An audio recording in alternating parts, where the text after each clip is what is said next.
Good day, everyone, and welcome to another wonderful day with a wonderful podcast. And yes, I may host it and I'm blowing my own horn, but I always enjoy the people that come on with me. So today we have a beautiful lady and you can't see her podcasters. She's got beautiful hair. I had to give her a compliment and she's got me smiling. So, but enough of that. Otherwise, I end up talking, and this is not about me at all. This is about Deborah Heiser. Deborah Heiser, welcome. How are you today? I'm doing really well, Eli. Thank you for having me on. I'm really excited to be here. Oh, it's a pleasure. It's a pleasure. And I'm excited because I don't have a clue really what you're all about. You know, as I said to you from the beginning, how I do these podcasts is I don't know anything or next to anything, or we're just going to have that beautiful conversation because I know you're going to be a very interesting person to speak to. So with that said, just let me and everybody else know exactly how you help other people in your successful business, and we'll go with the flow. Sure. Well, I'm an applied developmental psychologist. And what that means is that while most psychologists look at pathology, what is wrong with you or what you can expect will go wrong, I look at what goes right with us and what we can expect will go right with us. So I look at development from midlife and older in general, but I've been obviously trained from very young age, looking at babies and kids all the way up through the lifespan. So what I do with that is I am an aging specialist, but I also run the Mentor Project. I'm the CEO and founder of the Mentor Project, and that's where we bring the top 1% of people in the world to mentor students for free. So students anywhere can get a mentor, from an astronaut to an astrophysicist, at no charge. And they give their time to do this. And it's a mentor-focused organization. The reason I say it's mentor-focused is that part of learning about what is good about us and what we should look forward to in our development is that we have a desire to give back to others when we hit midlife. It's a stage called generativity. And so all of these really accomplished individuals have a desire to give back, but didn't have a place to give back. And we offer that as an opportunity for them. So they love it. They want to do it. And of course, mentees are thrilled to have amazing mentors too.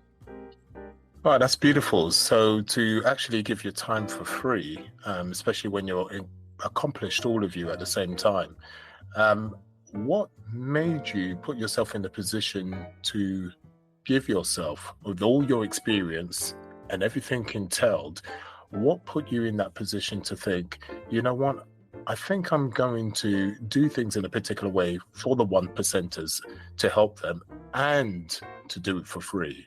What was that actual twist in the kink at the time for you to actually go down that path? So I'll take it back a little bit just to give you the history of this, because most people think, how are you an former aging researcher, and how did you move to mentorship, and how does all this fit together with development? So I was a researcher in aging because my grandma became depressed. So I decided I wanted to be someone who helps grandmas around the world not suffer from depression. And so I went into that area of research and started studying things like depression and frailty and Alzheimer's disease, everything no one wants. And I was feeling pretty darn amazing about myself. And I went to a dinner and was like ready to brag about all my amazingness and research. And somebody said to me, what do we have to look forward to? And I was like, I don't know. I just know that we, help people who are suffering from these things. And he said, so you're putting a Band-Aid on everything we don't want to have in life. And I was like, ooh, it was like a deflated balloon, like, ooh, really felt like, boy, I better go back to the drawing board. And I was really humbled on that occasion. And so I went back and I said, what do we have to look forward to? Let me go back to the research drawing board back to all the theories and look at it. And what I found was that we look at aging from the perspective of physicality. You know, we learn to walk and talk as youngsters, and we reach a pinnacle pretty early, and then it's a slow, steady decline. So nobody wants to be anywhere near an aging specialist because they're looking at the slow, steady decline. And nobody wants to face that. But what most people don't know is that we also start at the same place with our emotions, and that goes up and never goes down. So while people may suffer from depression or things like that, they're outliers. We should expect to be happier as we grow older. And this was exciting to me. So within that, once we hit midlife, you know how we all check boxes in our lives, and we'll say, oh, I went to school, I bought a car, I have a career, whatever it is, we check those boxes. At some point, those boxes don't matter to us. We say, now what? And that's what happens in midlife. And we say, I want to know that I mattered, that my footprints in the world mean something. And so that's when we have a desire to give back. So I wanted to see if this was really true. So I went out and I interviewed about 45 people from, really successful business people to grandmas. And they all said the same thing. They all said mentoring was something that mattered to them. That was how they passed down the family traditions, the values, beliefs, and in fact, kept, important information passing on. It didn't stop with them. And so then they knew that they mattered in the world, that they were someone who made a difference.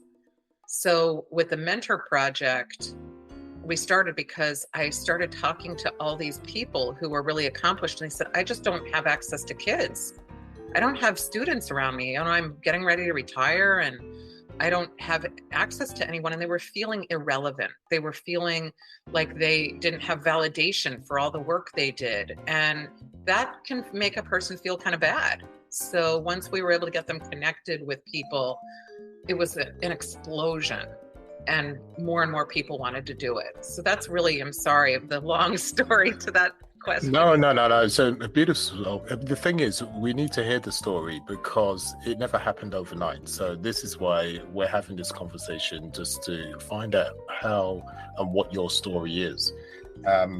Especially with your grandmother who wasn't well, that was part of the trigger to get to this stage, and an important trigger at that. And I totally understand what you're saying is basically you get to a certain part in your life and you want to leave a legacy, right? You start to think, and the word is legacy. And I did the same thing. One of the reasons, not the reason, but one of the reasons why I started a podcast, because I wanted to partially leave something to my kids. My kids are autistic, and hence why I run this podcast that helps neurodivergent as well as traumatic experience, but people that are successful. And part of my legacy, I want to give that to my kids. If anything happens to me, there's this there to give to them, amongst other things. And you've basically done the same thing with other successful people. You want to leave a legacy, hence you doing what you're doing. But for you to get there, you had to go through certain traumatic experiences before you got to this situation, which I find so amazing. Now, before that, I want to go further back because you're obviously very successful what you're doing. It's taken some time to get here, but I want to see how your life has evolved before your grandmother's situation, because you've obviously had certain things happening in your life that have shaped your success, because we all goes up and down within our lives, but have shaped your success. What other things, other than your grandmother, that have helped shaped your focus to eventually leave this particular legacy? Because we can obviously leave different types of legacies, but it's led you to leave this particular legacy. What other situations in your life before your grandmother that has happened that have helped shaped the way you are? There are a couple. I talk about some of this in the book that I just wrote called The Mentorship Edge. Okay. Because most people think mentorship just pops out of a box and you just meet somebody and there's your mentor, but it doesn't really work like that. Yeah. And one of the first things I talk about is my grandfather. And I know I talk about my grandmother and my grandfather, but they're one of the most powerful for a lot of people are grandparents. They're really powerful mentors. You go to your parents before you'll go to your grandparents before you'll go to your parents. You know, your parents might yell at you and your grandparents give you a chocolate bar, you know. Yeah, I hear you. There's a different level there that allows children to go to their grandparents. So every Saturday morning, my grandfather, and I lived in Iowa, would take me out to run errands with him. It was a way to give my mother a break, but also for me to bond with him. I was the oldest grandchild. And the interesting thing was, I didn't know this at the time because, you know, at 5, you don't really know much about your grandparents. But he was the president of the Des Moines NAACP. And with that came a lot of really interesting experiences. And by interesting, not pleasant, because it was a very white area. And so people didn't always like him, because he was integrating the city and integrating places. So I went on the errands with him and would go to restaurants, and people wouldn't serve us. When they did, they would maybe fill up the glass of orange juice halfway and then pour water on top of it to water it down. Okay. And he would say mean things. And it was on the drives to and from these errands in these restaurants that my grandfather would start talking about the people as we passed on the street. So we'd say, hey, there's Mary. You know, Mary's had a tough life, but she put her kids through college. What an amazing lady. You wouldn't know it if you look at her, but she's the strongest lady around. And he would tell me these stories, and I assumed he knew these people. But as an adult, I'm now thinking he probably didn't. But the main thing that he told me was, you can never know a person's story until you get to know them. You can see a person walking down the street and they may not seem like there's anything there, but everyone has a deep, rich story to them. And that's something that you should always get to know. And that was my first instance of saying, I want to get to know people. I didn't know that would lead me to become a psychologist. I didn't understand that.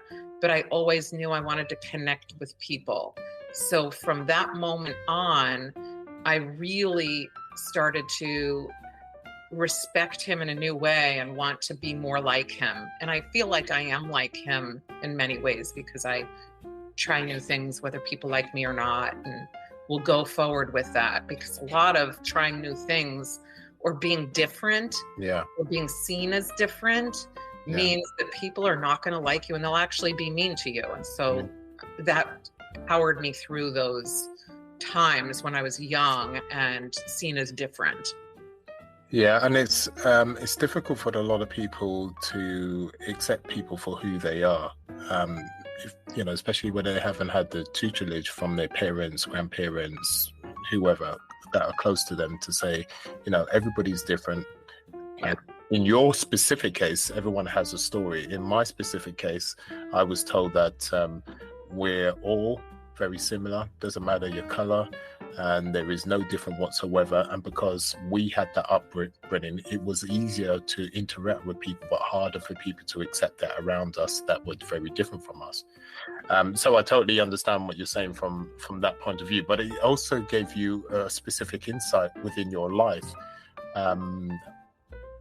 With having that instruction, that tutelage from your grandfather, how do you think negatively and positively that has helped you within your life with good examples? Because I'm sure you see other people that don't have those examples in their lives and how they react, but how has that been a positive thing within your life, or negative? Just give some examples that you think that has affected your life.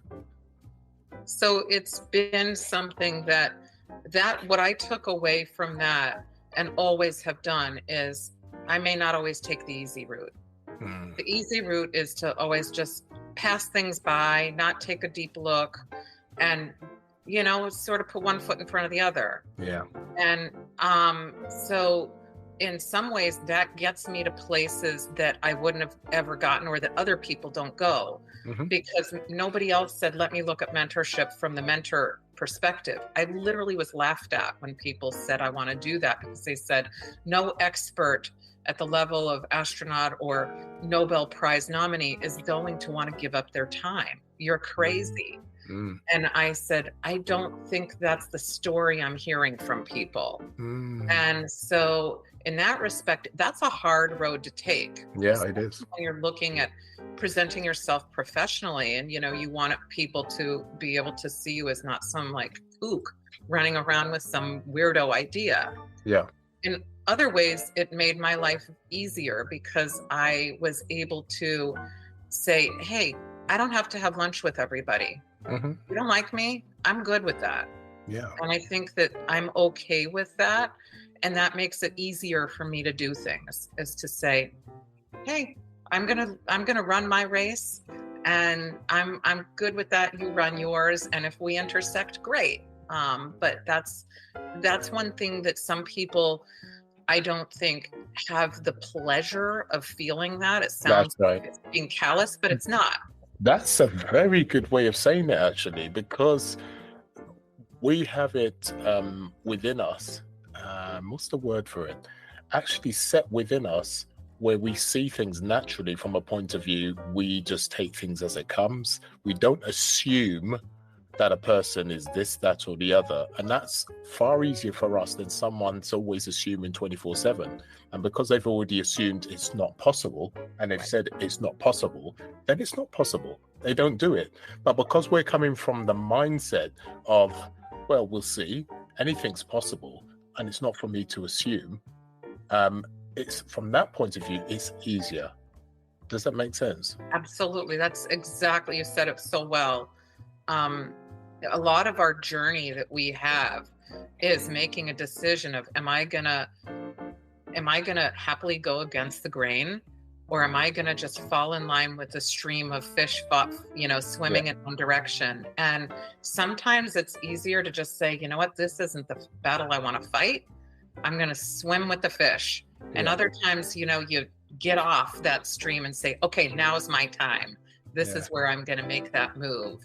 And, I think that part of our journey is learning how to fight the battles that matter and not to fight the ones that don't. And that leads to, I think, contentment. Yeah, I suppose so. I mean, I've got to a stage in my life, and it's been some time ago, because of the way my parents brought me up, is to just accept people for who they are, do what you think is correct, regardless of what it is. And that's difficult for people to quite understand, because they feel they've got to conform. They've got to conform in life. Then they see you not conforming. I'm known for not conforming. And I think it's very hard for people looking outwards in. It's very difficult for people to understand why you do what you do, but because the mindset is completely different. Listeners, it's one of those conversations that can get pretty deep. So I'm trying not to go there, because it's a particular conversation that can get deeper and deeper. We could be here for a long time. And Deborah, you understand, right? So I'm just trying to stay on the surface and try to talk about different things. But mindset is very important, and Deborah's got a beautiful mindset, because she understands that we mustn't assume. We do the best we can and in life that we can, and no one's better than anybody else. Right. And Deborah's agreeing to that, because I understand her. She has that kind of mindset, and because we have that kind of mindset, we can just keep on going, rolling on forward, while everybody just stops in fear, because everybody's in boxes, and everybody has got to do a certain thing, and we just don't work like that. Okay, enough of that, Deborah. Let's move forward. I tend to talk too much, so I've got to try and stop it. Remember, I'm supposed to be here interviewing you, not interviewing myself. What's that all about? All right, let's move forward, because you're really interested, and I'm trying to delve in some more. So you've got a beautiful way about you, where you accept everybody for who they are. You want to leave a legacy that's going to leave a stronghold in a positive way for other young individuals, so they can ricochet, giving the same positiveness through other people. Does that make sense? It does. What I think I'm looking at is I like to think of it as Make-A-Wish for the mentors. Okay. Make-A-Wish Foundation is where you make a wish Mhm. come true for somebody. Mhm. And mentors oftentimes are, when you think of mentorship, you often think of two people being paired up with the mentee's needs in mind, pulling the mentee up to wherever they want to go. And I look at mentorship as a person full, their cup is full, and they're pouring their information, expertise, and values into the mentee who's ready to receive it. I Okay. think of it as that way. And so it's really, how can we get our mentors to give back in the way that matters to them? So Okay. I'll give an example. There's Justin Thompson, who is an artist, and he said, I want to, go around the world, and I want to be able to teach cartooning and expression and cartooning. He's a well-known cartoonist to kids around the world. So Mhm. Mhm. he's coming to New York City in January. He's been to Tanzania twice, and we're getting kids connected now in other countries and places through the work that he's doing with hundreds of kids all over the place. That was what he wanted to do. It never would have happened if we did it where a mentee said, I'd like to learn cartooning. We'd be able to do one kid instead of hundreds. And so I think that it's really the mentor's legacy that we're looking to create and form. And we know that the mentees will come. They are the recipients who will be able to hold on to that info and then use it and create in new artistic ways that are beyond what Justin did. Okay, let me just ask this question. What made you just focus on children? Could you not focus also just on individuals as well as children who are gifted in the 1%? What made it specific for Oh children? no, it's any kid. It's Okay. the mentors who are the top 1%. We figured they are going to be Oh, able I to. see. The mentees, though, I mean, they're kids.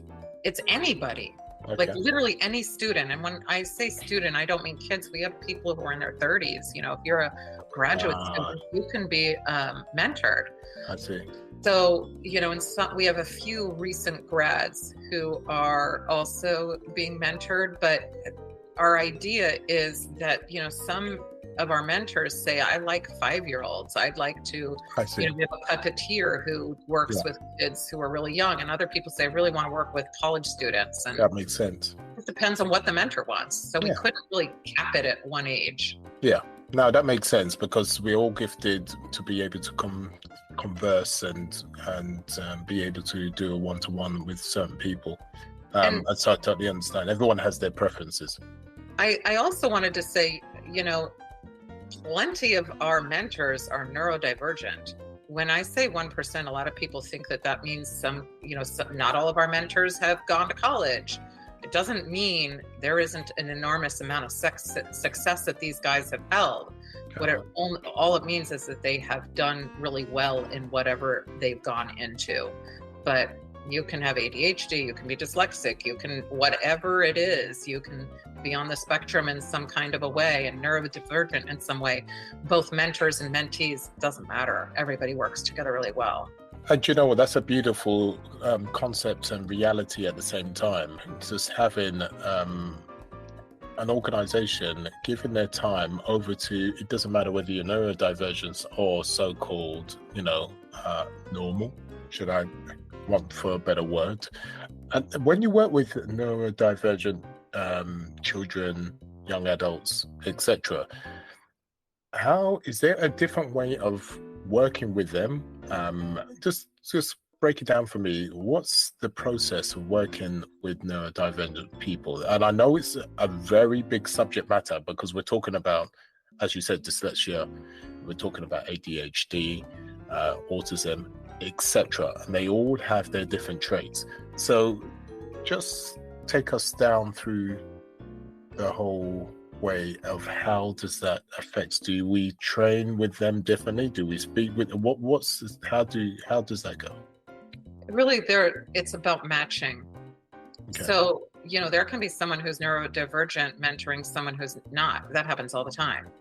We really don't look at, my personal take on things is that I don't love the word neurodivergent because I mean, I teach at a university also. I have a son who's dyslexic and has ADHD.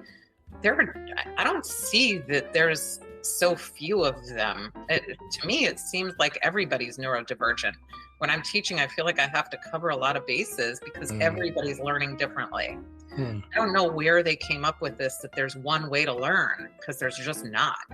So what I've found is that, our mentors who, maybe have ADHD or I don't even know if they're dyslexic. They're not going to tell me.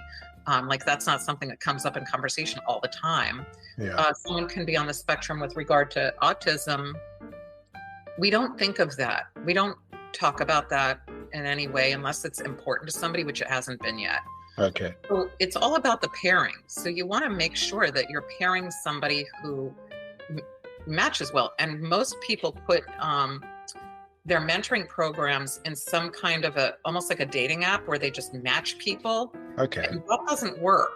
It really needs a human connection, I think, there. So I've put people together that really you would say those two don't look like they'd match up. And then it's like an explosion of patents that they create together or something like that. And it's because you can see that there's a core inside of them.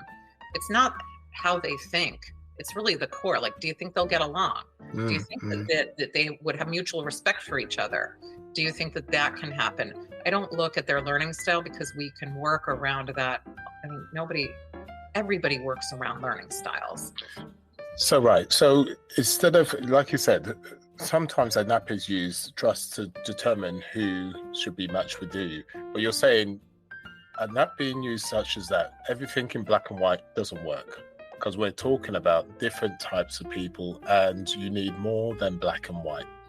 It's much easier to have that conversation with the person, and then there's certain nuances about people that can be so blatant to see that that person goes with that person. But when you use these apps that look at 10 different things or 10 different traits in a person, it's just not good enough, especially when you're dealing with so many different types of traits of people, right? It's a beautiful world, and it's true. We shouldn't have one way of doing anything, or not even two ways of doing anything. So you're finding that having that one-to-one human connection makes all the difference when you're matching people together.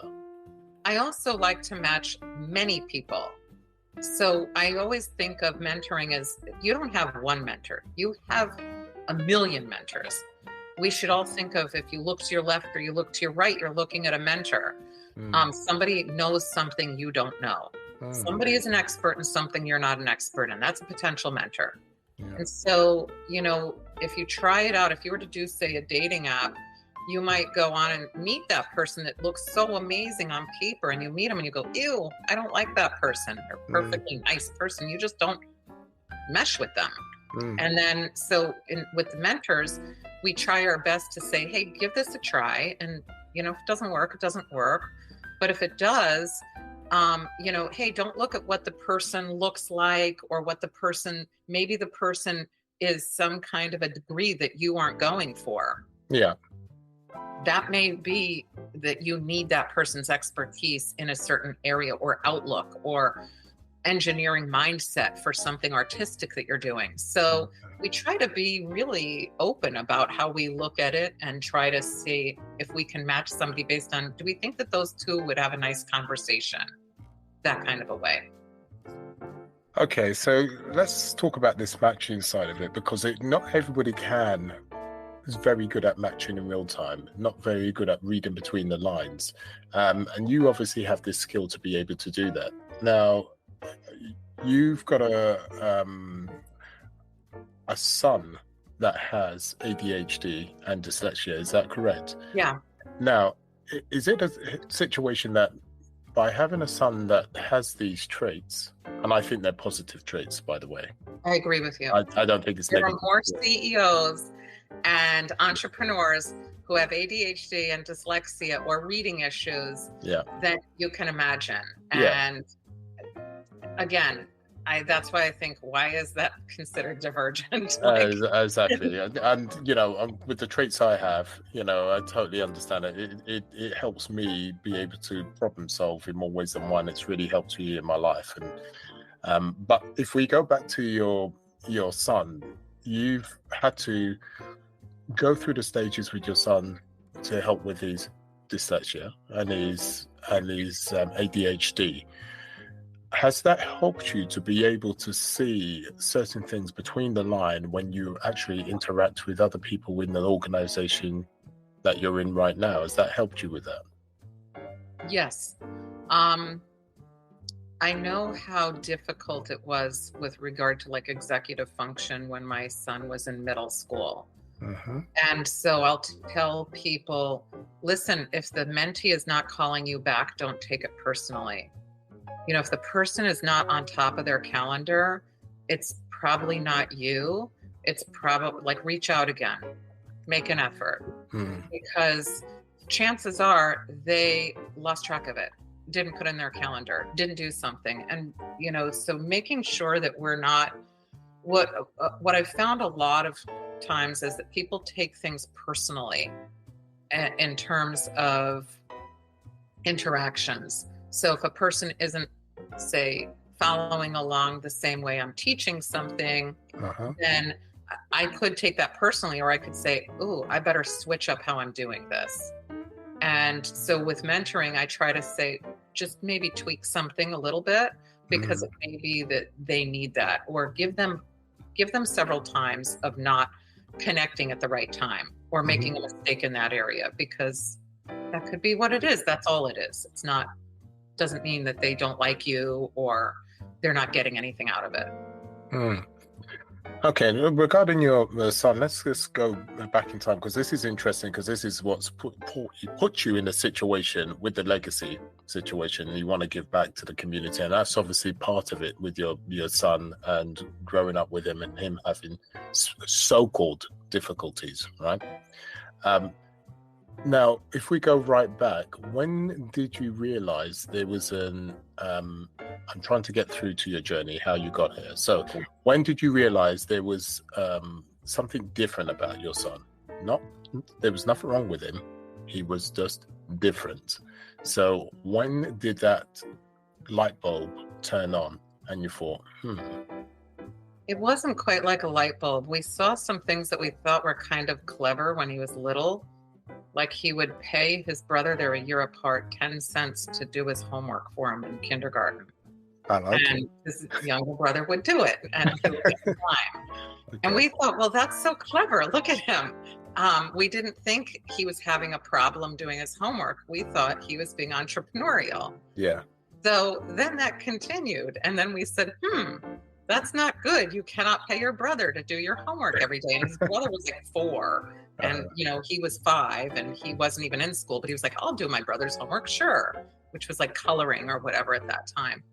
So then we kept seeing little differences in him, and we were seeing them as creative and entrepreneurial in some ways. And then it turned into, the teachers saying, hey, he has a desk full of, during class, he creates these elaborate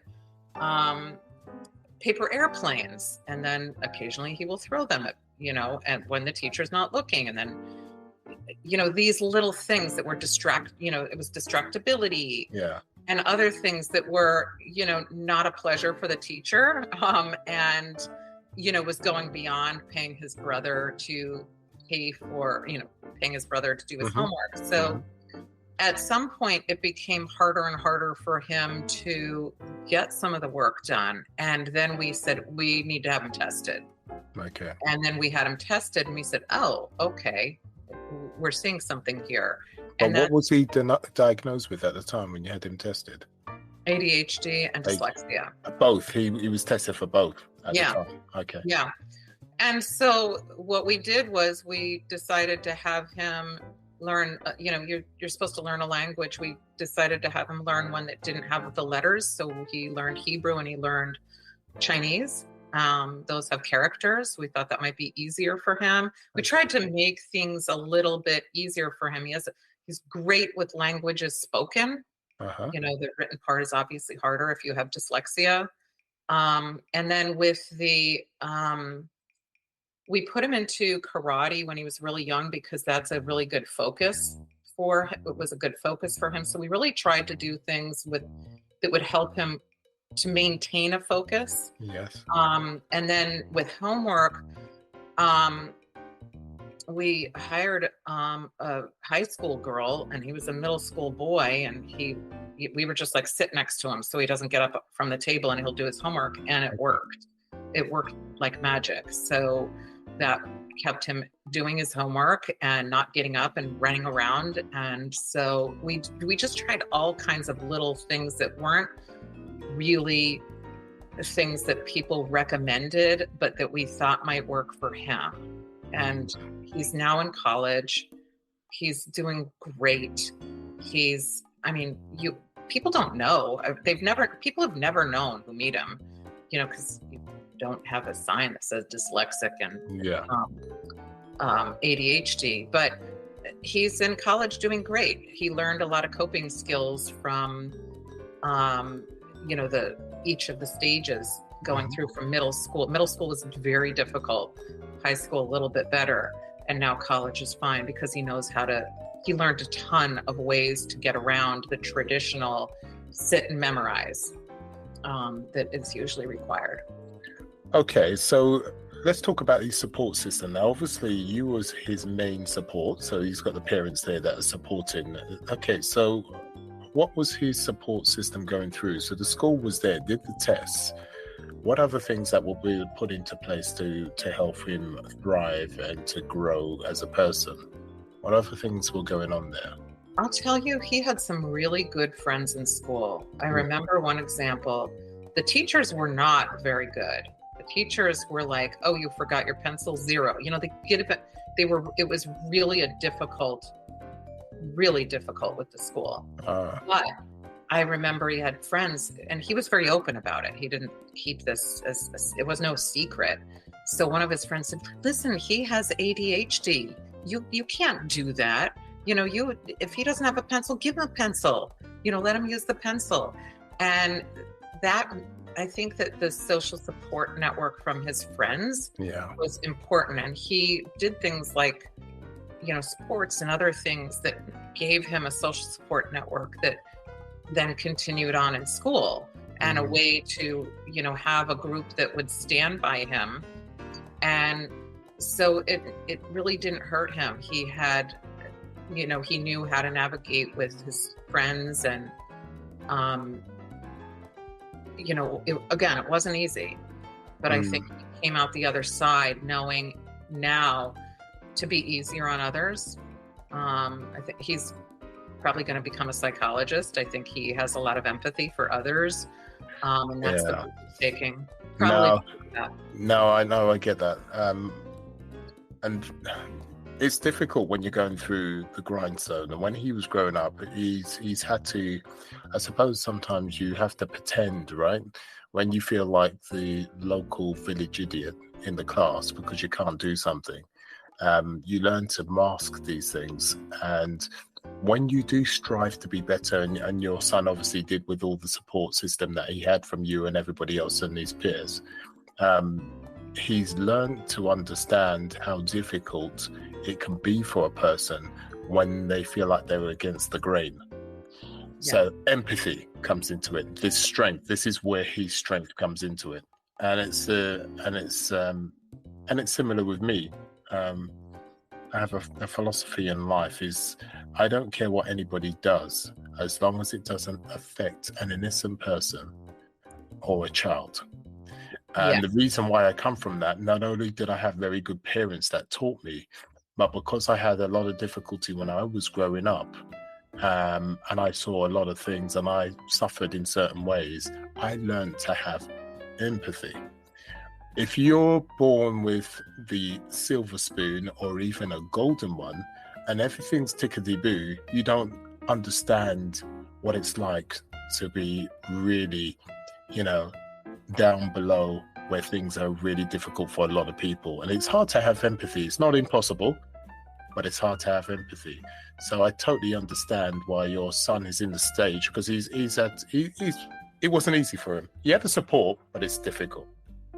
And that makes him a strong soul, a strong individual, because he's had to have the trials and tribulations, to be a leader, which is what you were talking about before. That happens often. I see people able to lead. You can lead when you have empathy. Yeah. People understand you. There's another thing that I noticed. I have 2 boys, and the other one does not have ADHD. And I see this with other students that I have also. And that is that if you don't have frustration, you have to learn how to deal with frustration at some point. And sometimes learning that happens when you're in college or later on, because you haven't had to learn how to deal with frustration early. I feel like with my one son, he got hit with a frustration stick over and over again when he was young, but he learned how to cope with that. My other son didn't have that. He kind of coasted. And then he got to college and he was like, oh my gosh, can I handle this? Yeah. And we had to then help him through the beginning part of college, because he had not had to deal with frustration with regard to schoolwork. Yeah. And you see that happen with students who haven't had to deal with that. And that's really troublesome for later on. So it can actually be a good thing to learn those skills early on. You get them early and you know how to deal with them for the rest of your life. Yeah, I mean, not only that, it is the trials and tribulations that we go through that make us stronger, but because of our autism, ADHD, and everything else, we have to gain skills in another way. Yes. We have to, jump out the trenches another way and focus. And it's a bit like going through boot camp for a very long time. Yeah. Let me tell you, it's literally going through boot camp. So then when real life comes along, it's still difficult, but not as difficult as everybody else that didn't have to go through boot camp. Right. You just get on with it and you think, okay, this is the next stage. And I'm thankful with the so-called issues I have, I've gone through that, because you learn to hone in on certain skills, you learn to accept yourself eventually, and then you learn to go forward with those skills that other people haven't had to hone in on. For instance, we're doing this podcast now, and as I said to you from the beginning, I say this to everybody that I do a podcast in, I don't have any notes, I don't have any questions, I have nothing, I don't even know about you. But my strength is having a conversation. Why? Because I've never been good with notes. I've never been good putting this down. I can't even remember all that stuff. But what I'm very good at is dealing with problems in real time and having that conversation. There you go, right? So you've got all those notes and whatever, but those, now get rid of it, because just by looking at someone's body language, what they say, when they said it, and how they say it, straight away I can see through things and solve the issue, because I didn't have those other tools that everybody else had. But what I did, I had to use different tools, and I had to be very observant, very curious, and listen. And because I've had that all my life, and I've done it over and over again, I've now gained these skills, which are very powerful. I'm blessed to be in that position. And now I'm thankful. It wasn't like that. I wasn't thankful in the beginning, I can tell you. And I'm sure your son will think exactly the same way, but he's happy now and he appreciates, right? Yeah, I don't know if he appreciates it yet, but I'll tell you this, he actually knows how to succeed, and having the interpersonal aspect already that most people don't develop until they're up to about 25 years of age. You got it earlier, he got it earlier, and all the others who have any kind of ADHD or are on the spectrum, you have to learn, like you said, how to navigate, and everything you described was interpersonal. How to read a person, how to read a room, Yeah. all of that. Yeah. He can do that. He can walk into a room and read it instantly, and That's he right. can negotiate where he's going to go and what he's going to be doing. Yeah. He can read a classroom, read a teacher. Yeah. That's a real gift. It That is a can gift. places. It's a bit like cheating, really. It is a bit like cheating, but hey, for us to cheat in that way, or so-called cheat, we had to go through the trenches, unfortunately. Oh, okay. So your son's doing really well at the moment. He had the support that he needed, which was really great. He's had to work his arse off. It wasn't easy. Listeners, it may sound that he didn't have too much of a battle, but he did. Trust me, he had to work his arse off. Yeah, he had to work. I didn't tell all the details, Eli. I know. And you're right.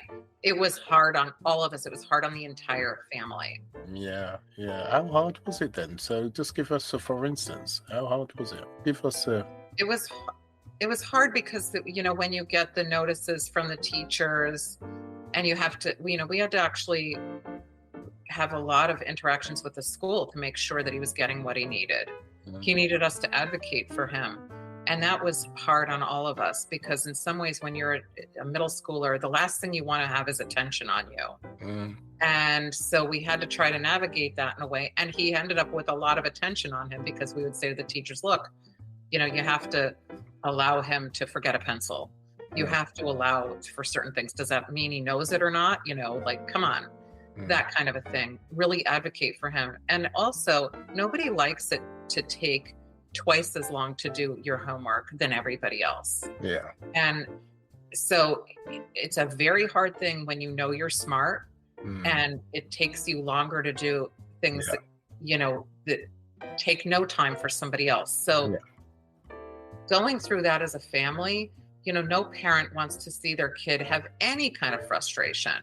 Yeah. So we had to deal with that and try to help him. So it was hard on us because you want to shield somebody, but you can't shield them. We kept saying, are we doing what we're supposed to? Is this right? There's no manual on how to do it because every kid's different. So we had to just try things and see if it worked. And with the ones that didn't, we would feel terrible parents if it wouldn't work out. We'd say, let's give him a month and see how he does. And then he'd plummet in something. And then we'd say, oh, that was a bad move on our part. Yeah. So there was a lot of guilty parenting that I think a lot of people feel. So I wanted to be able to say that because a lot of people hear some glossed over story, how their kid's finally doing great. And then that's right. Not helpful when you're in the middle of it. That's right. And this is why I wanted to talk about the negativity. It's not really negative, but just the other side of the fence. Because I don't want people to think that it was reasonably okay. It doesn't. It takes time to actually find out what really works for that particular child. Yeah. And you can have 3 children in the family with it, and each child needs something completely different to help them through the whole process. And it's not easy. It really isn't. And it definitely wasn't easy for my parents too. Certain things happened and it's difficult, but it is worth it. And I appreciate it in the end. And your son will look back too, and it will be the same thing. And because he has a beautiful gift at the same time. So this actually not only shaped your son in the most beautiful way, because you're now watching him very successful. Yes, he still has his negative and he has his hard days. Nobody goes through life and going on the straight trajectory to the top. He has his good and bad days, but at the end of the day, you're seeing how things are panning out for him positively. How has that shaped now the way you are and your vision, how it's brought you to this point in life when you've now dealt with this organization? How has that shaped you? It's shaped me to think you can never do something that is an automatic connector. You can never do anything that is, a set it and forget it. There's no set it and forget it in life. And every other place looks to make everything efficient. And I don't believe in that. And that's because I've had to deal with inefficient learning. And by myself too, I'm not always an efficient learner. And in the way that it's presented. In other ways, I'm really efficient. So I don't like it when there's an automatic matching. I don't like it when there's a lot of automaticity. A lot of people say you should just have some kind of program that will, it'll automatically give somebody a mentor. And that to me is everything that I've learned is it's connections, 100% connections.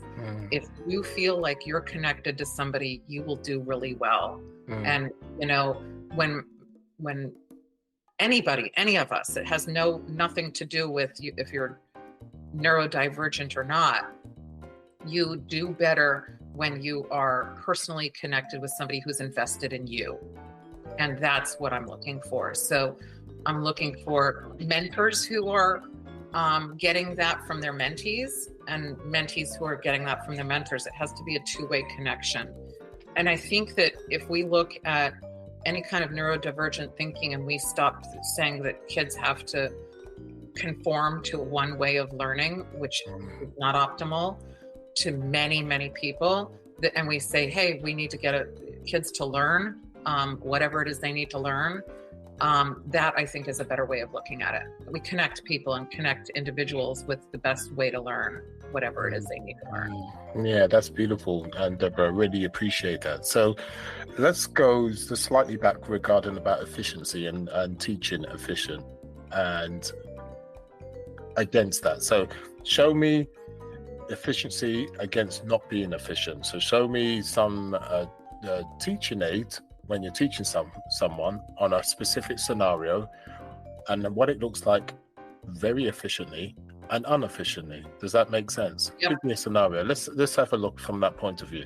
I'll give you an example. I teach a class.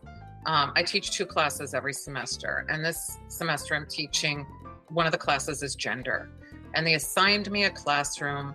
It's at a university in the library.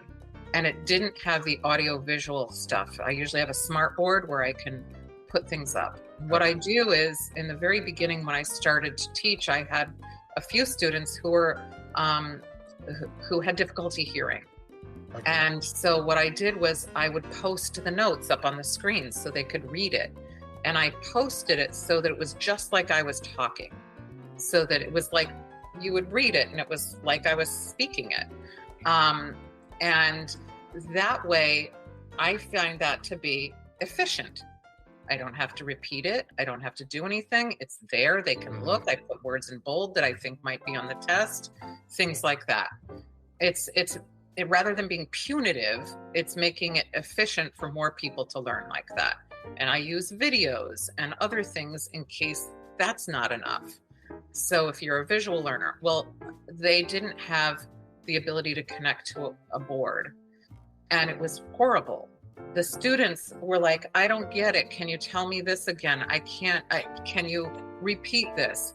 They were missing so much that the other students in the other classroom that I was assigned to didn't miss, because I was able to post it. Yeah. It was, some people thought it was like a cheat sheet, that I'd put the notes up. Yeah. But I was like, why? If they're learning it, who cares? Like, what do I care if it's written down? So I was able to see very clearly that without the videos and without the written material posted, the students were having a terrible time. Now, I just got it so that at the last class, I was able to use it. It was like eureka. They were able to finally see how to do things. I was able to show them with visuals and with the notes and speak it while they could also read it. Is that why not just give everything? I think of that as efficient teaching. Yes. Then I don't have to repeat things. I don't have to go over it again. And the students don't have to feel like they're stupid if they raise their hand for something that was said 3 times. It just, that I think is efficient learning, an efficient way of doing it. So in mentoring, we really do try to make sure that the mentees have the ability to ask in any way they want, and that the mentors have the ability to also connect with them. And if they need to show them things, they can share a screen, they can do things. We also offer videos that are on our YouTube page so that they can go in deeper. So we try to make sure that everybody can get what they need, however they need it. Yeah, and especially when you're ADHD or even dyslexic, it's far easier to see things from a practical point of view, visual point of view. We find Yeah. it much easier. And to be honest, I don't even think you have to have that. I think the average person, it's so much easier to put the sound and the visuals together, and Yes. everything connects. It's more, how can I say, more effort for the teacher at the beginning, put it all together. But once you've done it, it's rinse and repeat. If something works once, it'll work 10 or so times. Yes, more effort at the beginning, but far more efficient as you go along, rather than the teacher that hasn't done it. And I shouldn't say not because they can be bothered, probably because they're not an efficient teacher. They have to keep on going round the mulberry bush every single time. Over and over and over. Over again, because obviously people aren't getting it. So it takes time for the marbles to drop. So it makes sense. So thank you for that. That makes sense when it comes to efficiency and the techniques you use to make it easier for the students that you are in touch with, to make things just a little bit easier at least. So tell us a bit more about the organization.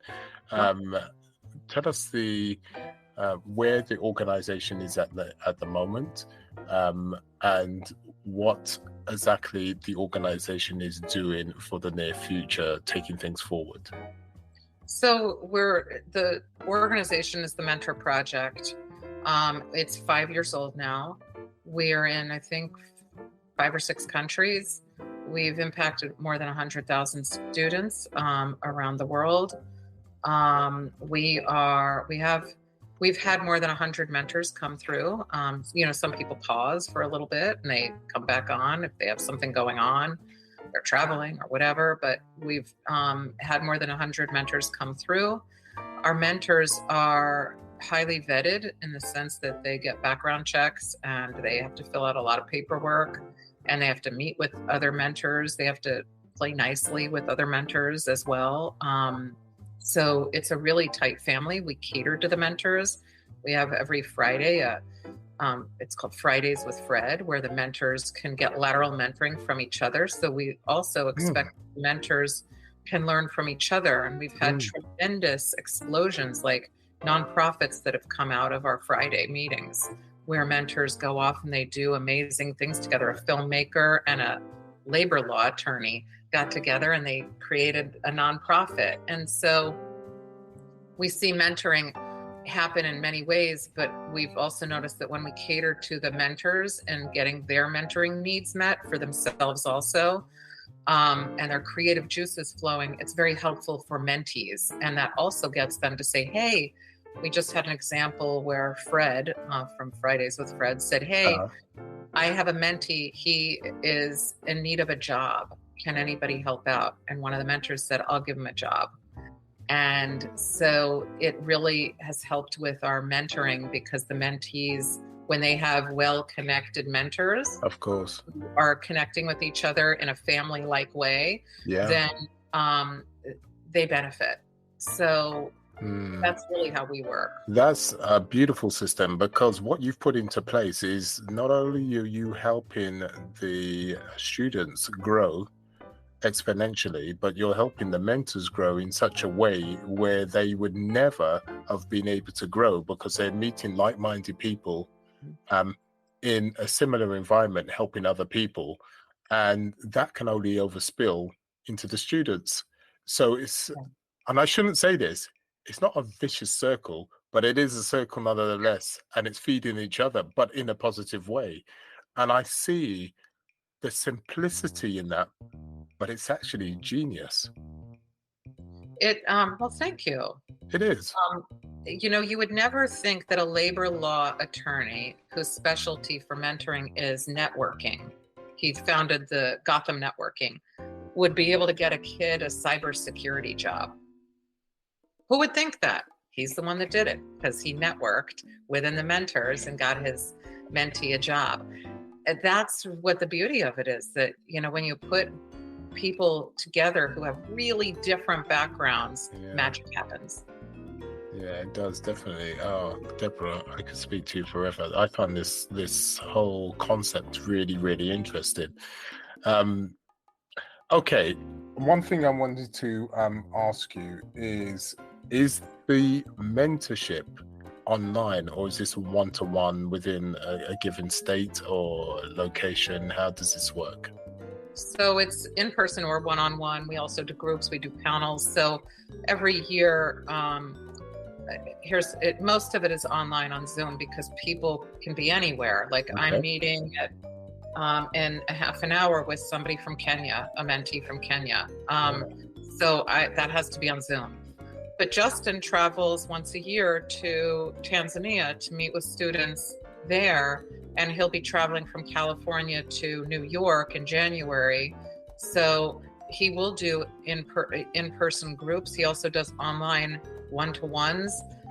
So it depends on where our mentors are geographically located. Our mentors are everywhere. So the beauty of it is that you can get a person who's a specialist in something who you would never ever have the opportunity to meet. Now you can meet them, one-on-one on Zoom, which is beautiful. So it just depends. We do panels. We're going to be doing some in-person panels. Okay.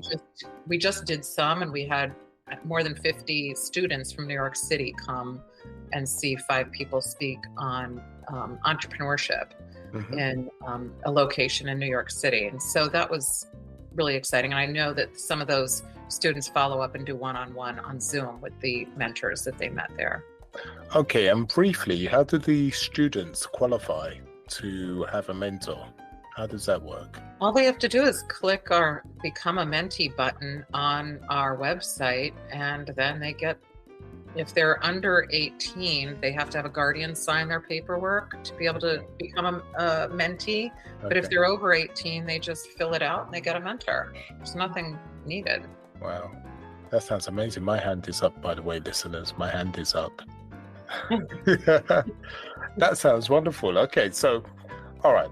So how do people contact you and the organization if they want to press that magic button? So go to mentorproject.org and you can click Ask a Mentor, which allows you to ask a question of a mentor. If you don't want to meet one, you just have a question, you can do that.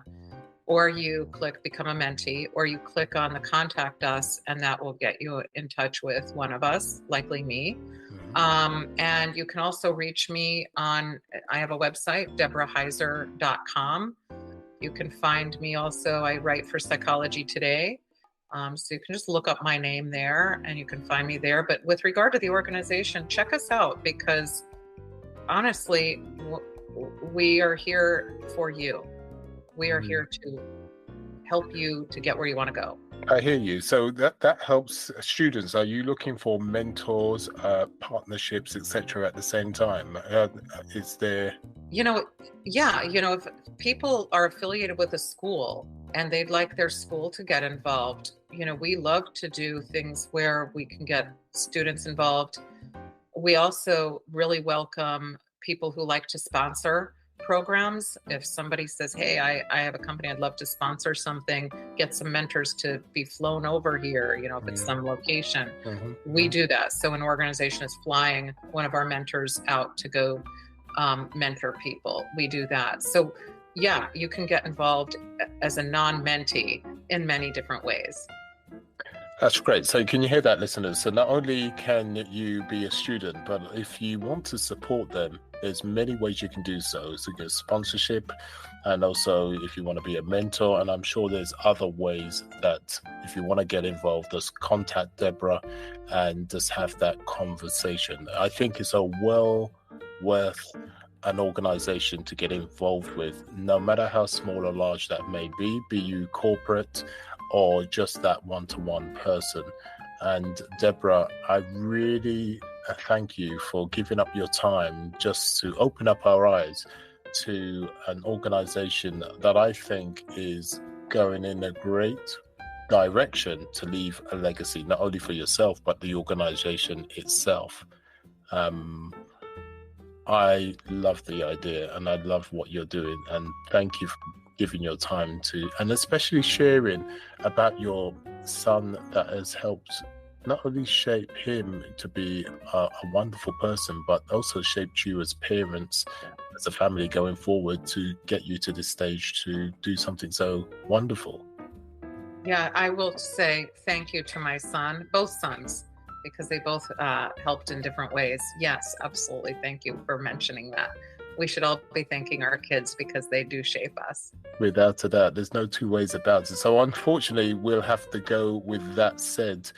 And I just want to say thank you, Deborah, for everything you've done and you've come here and said and sharing your story.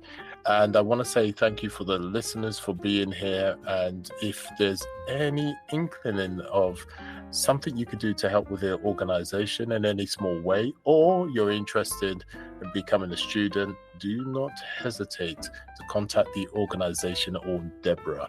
Either or either, it doesn't matter. It can only be a positive thing. In the meantime, may I say sayonara.